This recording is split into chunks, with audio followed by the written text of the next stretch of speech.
Salam sejahtera buat kita semua. Senang sekali saya bisa bertemu dengan Ibu Bapak Saudara sekalian dalam program renungan hari ini. Sebelum kita membaca Alkitab dan merenungkan firman Tuhan, mari kita berdoa. Allah Bapa di sorga, kami mengucap syukur karena selamat yang kami peroleh di dalam Yesus Kristus. Tuhan mengaruniakan kami sebagaimana kami ada hari ini.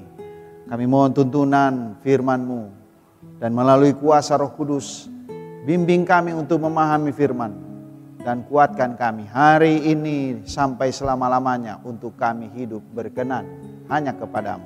Ampuni salah dan dosa kami. Dalam nama Yesus kami berdoa. Amin.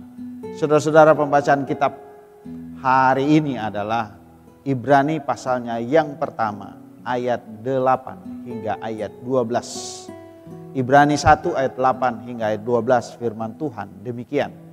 Tetapi tentang anak ia berkata, tahtamu ya Allah tetap untuk seterusnya dan selamanya, dan tongkat kerajaanmu adalah tongkat kebenaran. Engkau mencintai keadilan dan membenci kefasikan, sebab itu Allahmu telah mengurapi engkau dengan minyak sebagai tanda kesukaan, melebihi teman-teman sekutumu. Dan pada mulanya, ya Tuhan, engkau telah meletakkan dasar bumi dan langit adalah buatan tanganmu. Semuanya itu akan binasa, tetapi engkau tetap ada, dan semuanya itu akan menjadi usang seperti pakaian. Seperti jubah akan engkau gulungkan mereka, dan seperti persalinan mereka akan diubah. Tetapi engkau tetap sama, dan tahun-tahunmu tidak berkesudahan. Demikian firman Tuhan. Tema renungan kita ialah Tuhan yang kekal. Bapak Ibu saudara-saudara yang Tuhan Yesus kasihi, kalau ditanya kepada kita apakah Tuhan Yesus juru selamat kita, adalah Tuhan yang juga maha kuasa. Dia adalah maha kuasa, dan itu berarti sifatnya abadi. Itulah jawabannya. Abadi atau kekal, itulah Yesus.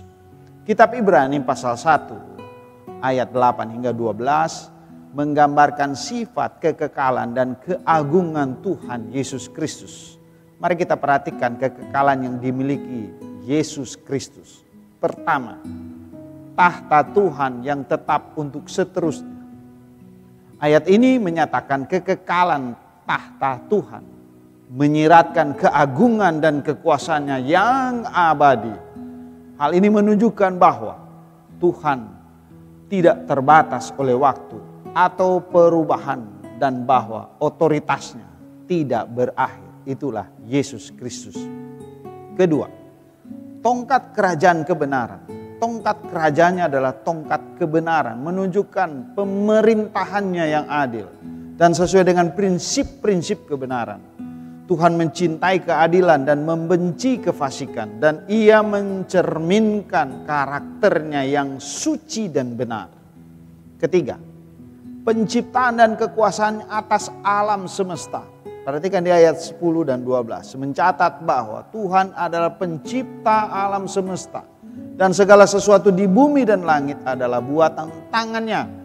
Meskipun segala sesuatu akan binasa dan usang, Tuhan tetap ada dan kekalnya tidak terpengaruh oleh perubahan alam semesta. Perhatikan di ayat 12. Menggunakan gambaran pakaian yang digulung dan persalinan yang diubah untuk menggambarkan keterbatasan dan perubahan segala sesuatu di bumi. Namun dalam kontras yang tajam, Tuhan tetap sama dan tahun-tahunnya tidak berkesudahan, menegaskan kekekalannya. Firman Tuhan hari ini mengajak kita merenungkan sifat kekal dan tak terbatas Tuhan melalui anaknya Yesus Kristus. Mengajak kita untuk menempatkan keyakinan kita pada Tuhan Yesus Kristus yang kekal. Yang cintanya dan kasihnya untuk keadilan dan kebenaran membimbing dan menguatkan kita sepanjang kita hidup. Puji hai jiwaku, pujilah Tuhan. Kita nyanyikan AJ9.